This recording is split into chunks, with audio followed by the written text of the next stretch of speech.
Well, it's been 5 months since we last did Mr. Bob Seger on the channel, and that video actually did pretty well. I didn't even realize it. Yeah, it did. It's all right. It's 177 days ago. I love that YouTube tells me that. Hi guys, welcome to Leave Reacts. Hope everyone's having a good day. I know I am. Welcome to I guess video 2 of the Member of the Month block, courtesy of our Alpha Patron Joel, who won our Member of the Month contest last month. And I just didn't get it together until basically, I guess it'll be October 3rd. You watching this probably if you're watching day of premiere, and if you're not, then disregard it. This is just a reaction to a Bob Seger song then. But yes, thank you Joel for all these picks. I appreciate you, my friend. So we are moving right along on to Hollywood Nights by Bob Seger. Off of the live album called 9 Tonight. I guess it's Bob Seger and the Silver Bullet Band. Sorry, I have to say that quickly. The song Hollywood Nights was written and recorded by Bob Seger. It was the second single for his album Stranger in Town, which was released in 1978. But the live album 9 Tonight, which we're going to be listening to, oh boy, that one came out in 1981, I believe. And it's a very what's the word? Influential, I guess. I wouldn't even say influential. It was a very big live album from back in the day. I know Bob Seger was huge back in the day. Even to this day, I think he is still pretty popular in some circles. And the one track that we did do, Night Moves, I really enjoyed. So I know Joel won't steer us wrong. Let's go. If y'all aren't subscribed, help a brother out. Click that icon right below my face. I will link that other Bob Seger video if you want to go watch it up there. All right. Hollywood Nights by Bob Seger. Live. 3, 2, 1, go.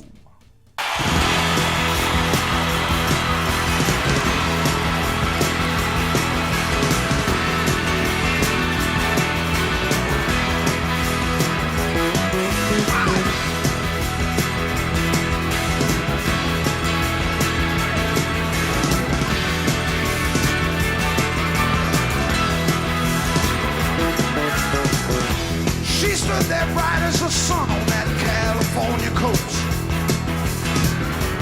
He was a Midwestern boy on his own. She looked at him with those soft eyes so innocent and blue. He knew right then he was too far from home. Too far, man.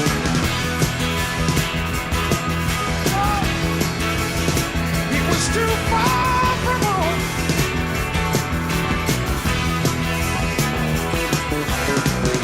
She took his hand and she led him along that golden beach. That drummer is getting it.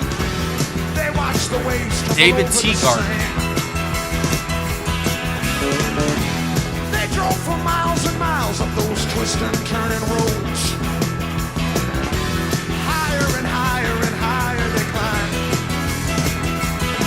Those Hollywood nights, those Hollywood hills. She was looking so right in the diamonds and frills. Those big city nights, I'm rolling in above all the lights. She had all of the skill.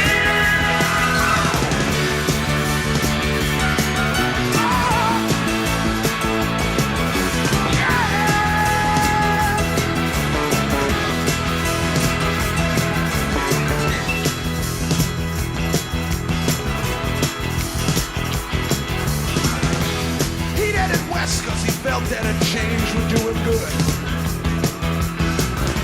See some old friends, good for the soul. She had been born with a face that would let her get away. He saw that face and he lost all control. All control.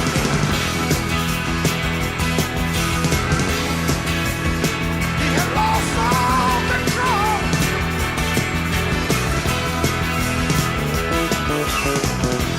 Night after night, day after day, it went on and on. Then came that morning, he woke up alone. Is that Bob on the keys? He spent all night staring down at the lights of LA, wondering if he could ever go home. Those Hollywood nights, and those Hollywood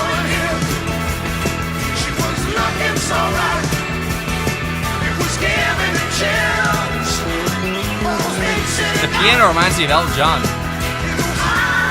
little bit.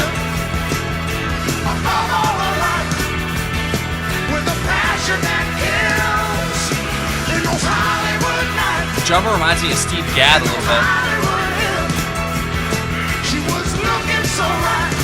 Or Phil Collins.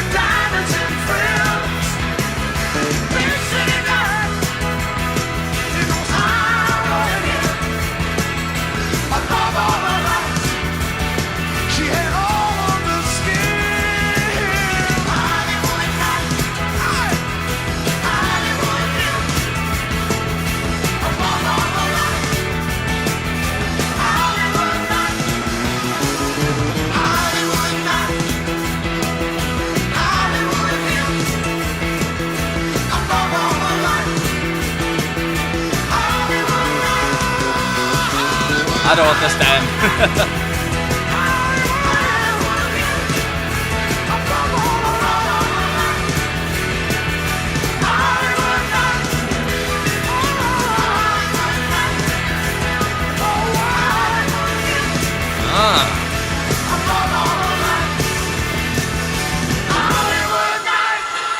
Yes!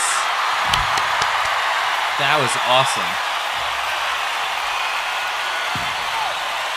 That wasn't even 5 minutes long, bro.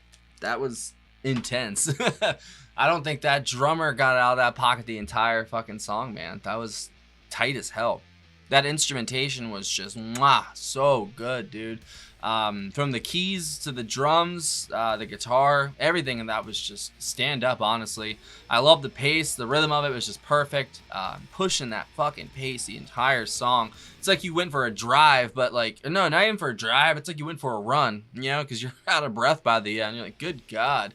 And they did that all night, probably. I know that he's a very widely ranged artist, you know, in his output. I know that he is Bob Seger, and all of his music probably follows, you know, files under Bob Seger and his kind of style. But I feel like the songs I've heard from him are all different in a way. But also, this could be completely different than the studio cut. This could just be the live version of it, and they just supercharged it like they do with a lot of live stuff. But I feel like that was just a steady song right there. Like, I bet even the studio cut of that's great. That's a dangerous driving song right there. I was about to say that's driving playlist, but I don't know. That's like a lead foot playlist right there, to be honest. I already speed it to begin with, so that I don't need any help in that department. Oh boy, what am I gonna do? All right, so let's go through who we got. This damn copyright strike is blowing me, bro. I swear to God. Seriously, when you get the copyright strikes, like, they cut your views in half. They just, like, cut your algorithm access, basically. So I'm waiting for this damn Pink Floyd strike to go away. How long do we got? It's been a while. It's been like 10 days. No, we'll see. It should be gone in a couple days, I hope. All right, Drew Abbott on electric guitar. Colleen Beaton on vocals. Chris Campbell, bass and background vocals. Craig Frost on organ, piano, keyboard, and clavinet. So maybe that was him I was hearing, but it has Bob down for piano, electric guitar, vocals, and acoustic guitar.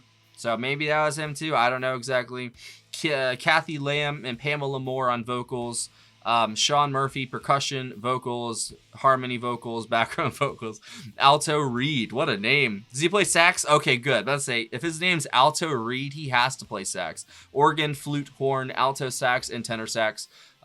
David Teagarden on drums, and June Tilton on vocals.